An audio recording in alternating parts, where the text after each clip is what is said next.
Newsflash: two things can be true at the same time, even if they are opposite.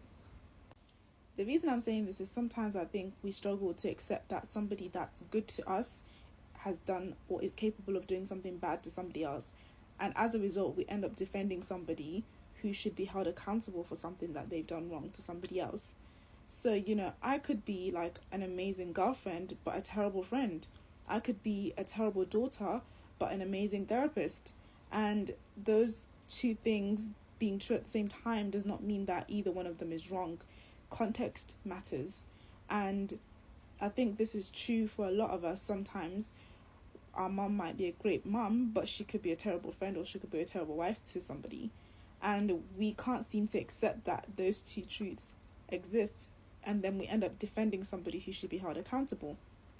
So I remember a few years ago when I was working somewhere, and this man sexually assaulted me at work. And it was meant to stay anonymous, and it didn't. He ended up telling his co-workers, who were also my co-workers, but they were friends, and he ended up telling them, and these women now started looking at me in a negative light and started treating me different because they couldn't believe that their good friend and good colleague was capable of doing something bad.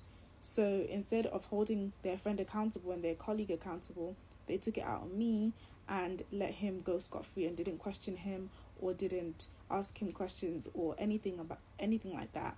So the lesson I guess I want people to take away from this is that don't dismiss people's bad actions just because they're your friend or they are someone you love and you care about. Anyone and everyone is capable of doing good and capable of doing bad.